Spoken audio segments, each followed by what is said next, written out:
You may or may not recognize me. I was in a MTV documentary about trans youth back in 2016. You may or may not recognize me. I was in a MTV documentary about trans youth back in 2016 called Transformation. When you see the kid named Milo, that's me. That was me before any medical stuff happened to me. First thing that I think I said was, "So do you want a penis?"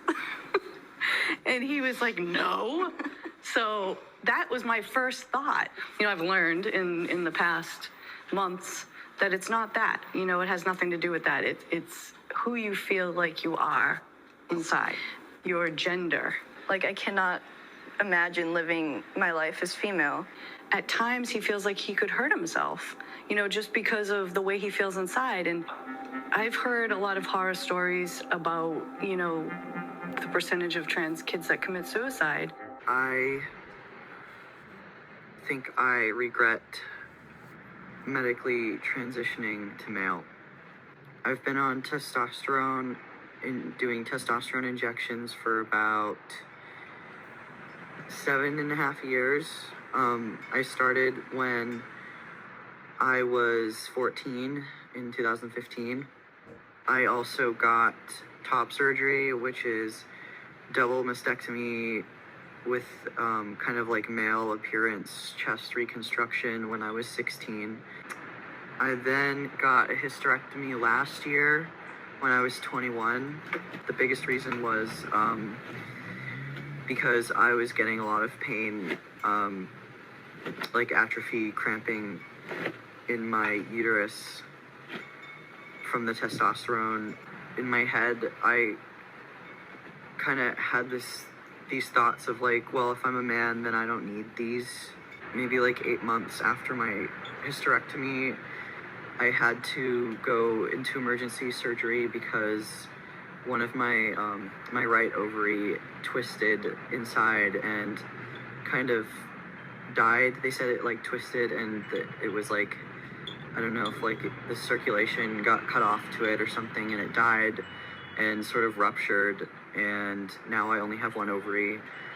And the ovary that I still have, I don't know if it's healthy, and there's no way to really tell, I don't think.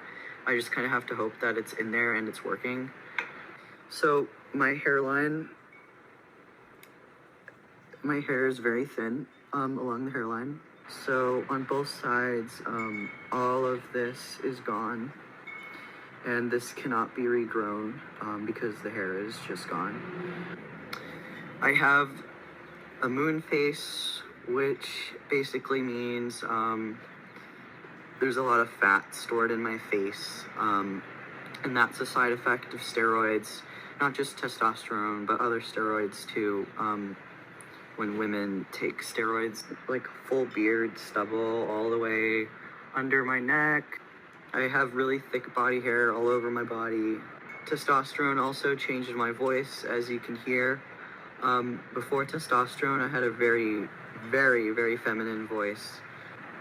And before I had top surgery, I had like pretty large breasts. I think I was like a C cup.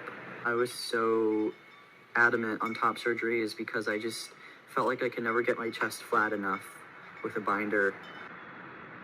I guess why I think I thought I wanted to become a man as a teenager. As long as I can remember, I've never liked anything feminine. I've always kind of been like gender neutral with my interests. I was always really into animals and like dinosaurs and stuff. I hated dresses. I hated anything that was considered feminine.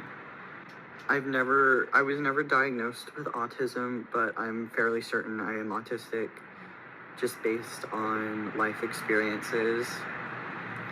Growing up, I was a very shy kid, especially in middle school.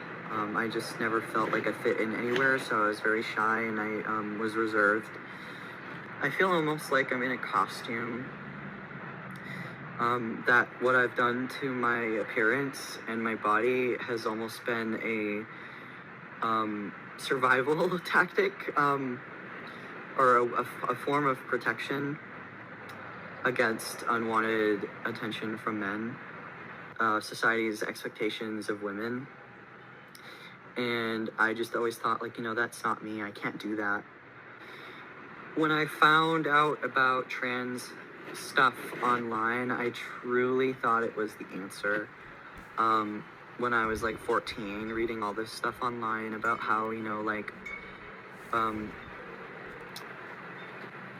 if you are a girl, or if you were a girl and you grew up not fitting in with other girls or not liking girly things and feeling like you hated your body because it was female, that meant that you're a man. And that's kind of like what I was told by the internet and my friends who I met on the internet too, who were around my age, who also were trans. Doctors and stuff who specialize in gender stuff told me that everything I was feeling was like signs of gender dysphoria, and if I wanted to alleviate this gender dysphoria, the options were hormone therapy and surgeries and stuff. And in retrospect, I feel like everything kind of happened really fast. It seemed very easy to get these surgeries. It was all covered by insurance and stuff, we didn't have to really pay out of pocket for any of it. Trauma from when I was a teenager going through puberty, and I was bullied at school by other girls for being kind of weird and stuff. So now I'm stuck. I'm stuck looking like a man and sounding like a man. I think I completely regret everything I've done. I'm heartbroken. I don't want to be made into a horror story. I don't want my story to be politicized. Hundreds, thousands, millions of trans people who did transition and felt like it was the solution, and now they're much happier. But I think for me, it wasn't the solution, because I still have all these problems that I thought would go away, and they're still here. I don't know how I'm going to move forward. I don't know how I'm going to accept myself, how I'm going to accept what was done to me.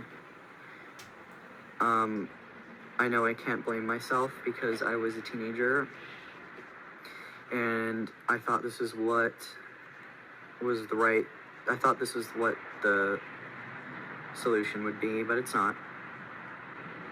I feel every day I do nothing, I cry and I sleep. I'm thankful to have my parents around to be supportive right now, because without them, I would probably not be here at all. Thanks for watching, if you did. At first, I had feelings of kind of grief that I lost that idealistic daughter that I thought I had, because, I always had visions of the white wedding dress, shopping for the wedding dress, planning the wedding, all these girly images. And, Milo's always been Milo, and that hasn't changed. He might look different now, but he's still Milo inside. And I never had a daughter from the day that he was born. I just didn't know it yet.